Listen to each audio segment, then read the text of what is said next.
Agui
foto o kutangata. Wai te mana wai, wai he, te manu, wai hoko era. Wai tua koe ana iri ana hore i te ngao. Mora wa mai, ku Manuela. Wai te ka inga, tutu nei au i te ahi rea. Waka ora tau akari hio hio ana. Waka ora tau akari hio hio ana. I te tamai.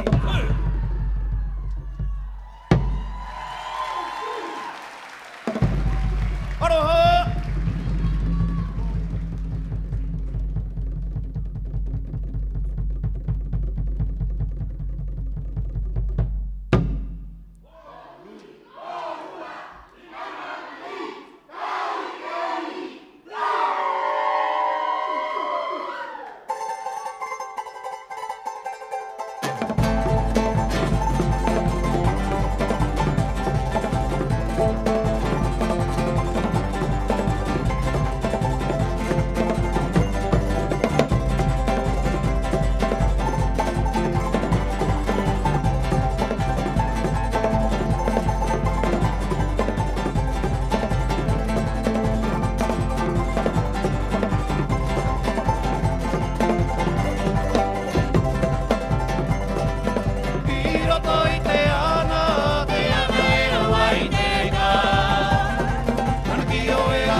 Toru ha, kahuira kahuria te tau anei e. Erenga miti miti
Con las siguientes dos canciones queremos dar un reconocimiento, homenaje a un gran compositor, músico Rapa Nui, que ha inspirado a muchas generaciones jóvenes a la música tradicional y al deporte. Charlie Lillo Maururu.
Y ahora queremos invitar a todas las damas, tías, abuelas, primas, como dijo Maruilla, en la invitación del grupo, que nos puedan acompañar al escenario para bailar Babe Puna Puna junto a nosotros, estilo monitoreo, junto a nuestro querido público. Así que dejamos invitadas a todas nuestras damas, tainas, primas de Rapa Nui, que vengan aquí al escenario junto a nosotros a bailar Babe Puna Puna.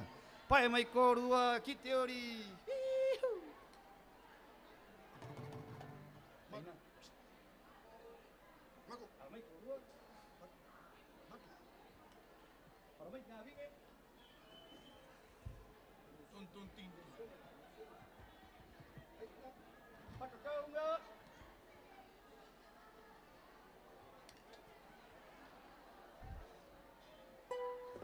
Eso es.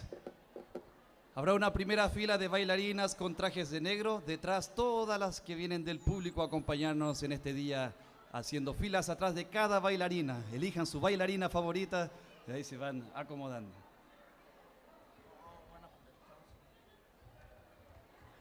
Parece que...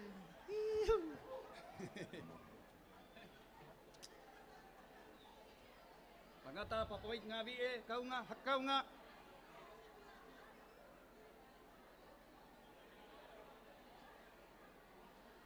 Ya estamos pronto a comenzar Babe Puna Puna junto a nuestro querido público, la canción más pedida. Koruata toa haihanga haihere koateres maururu. Rima kitumu.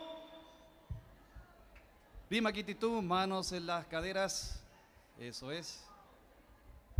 Taji. Ahí vienen las últimas bailarinas. Vamos, vamos, rapidito. Venga, venga.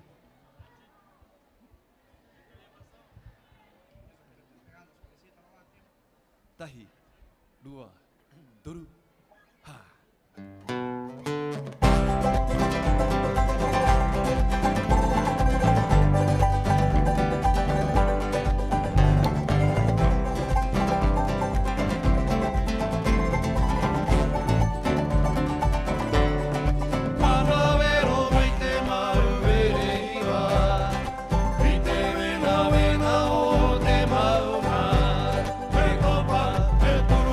Acá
Fuerte el aplauso a todas nuestras bailarinas. Maururu, gracias por acompañarnos en este escenario tan importante que es Kaori Teori.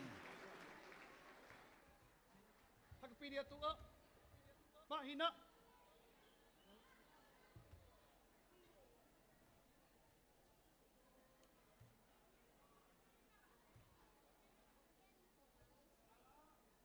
Tapatie, Joroe, Tucue.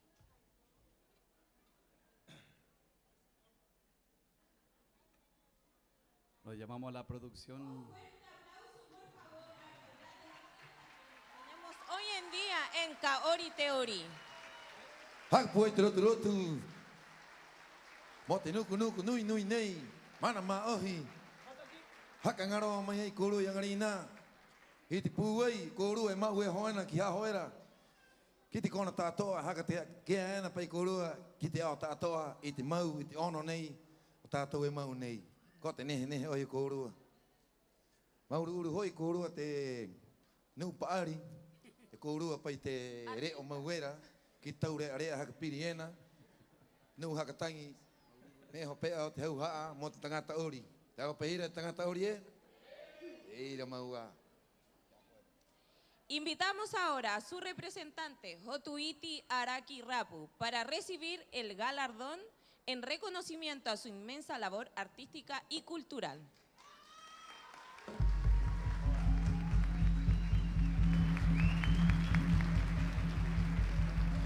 Más fuerte el aplauso, merecedores.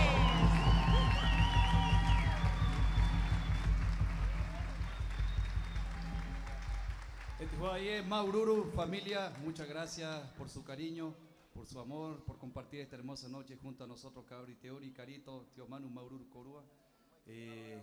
Recibimos con mucho orgullo este galardón, lo llevamos todos los años al Kaori Teori desde que comenzó con mucho cariño, un escenario familiar donde podemos compartir con nuestra familia y no solamente que nos visiten en el Temuana, sino también tener una oportunidad de compartir juntos acá. Estamos prontos a partir en nuestro viaje. Salimos de gira internacional a representar Rapa Nui, nuestra cultura, nuestro pueblo, a todos, cada uno de ustedes. Queríamos mostrar una pequeña parte de nuestro trabajo, también nuestra obra que presentamos en la Tapati, que son 2 programas que vamos a llevar a República Checa, Eslovaquia, que vamos a estar 3 semanas en festivales internacionales para luego abrir camino a la exportación de artistas Rapa Nui en España, en Barcelona. Maururu.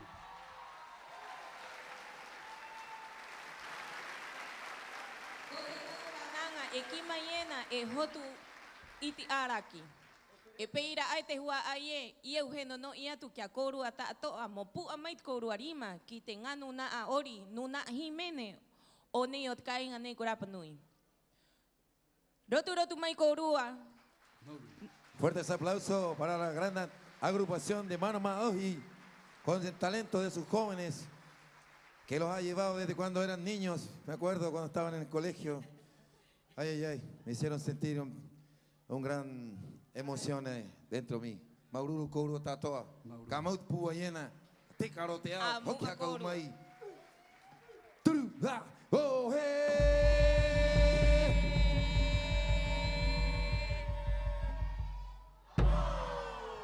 Aroha.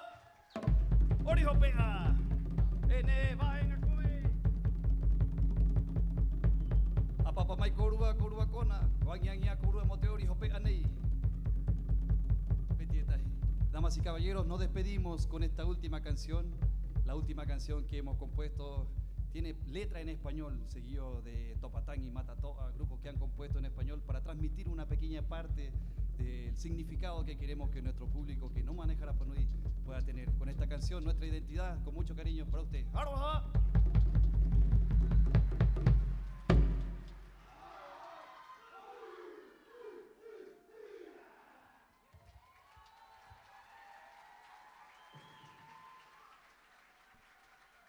Por último, antes de retirarnos, un agradecimiento de corazón a la corporación, la administración del SAMI, con mucho cariño, que fueron, bueno, la institución que nos abrió las puertas y nos apoyó en este viaje. Quienes fuimos puerta por puerta y ellos nos abrieron las puertas y decidieron confiar en nosotros. Así que Maururu, aquí estamos también para ustedes. Muchas gracias, Maururu, del equipo del Corpo. Maururu Korua.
Muchas gracias al equipo técnico. Muchas gracias a Manama Oji. Chiquillos, ¿qué les pareció esta emocionante artístico agrupación? Kote haut puai e karo e tinga io nei. Tingu kunu nei ka hoena. Kite au tatom hakatere mai. Itatu amu. Las mejores de las bendiciones para ellos en su viaje de ahora, pronto. Quedé anonadada de tanto emociones, siendo que soy bailarina y artista, y créeme que... ¿Qué te pareció, Manu? Au peira atakoa, engaro ano ai eta tu tatoa. Tinu uri, Mauru-uru ki tengah nu himenena. Nehe te ngavi e te kahu te tangata te pata uta u te tātarat me tāto ayangarina te hua aie. Rotu puai mai korua ki te nuna ako mana ma ohi I roto I te ka ori te ori.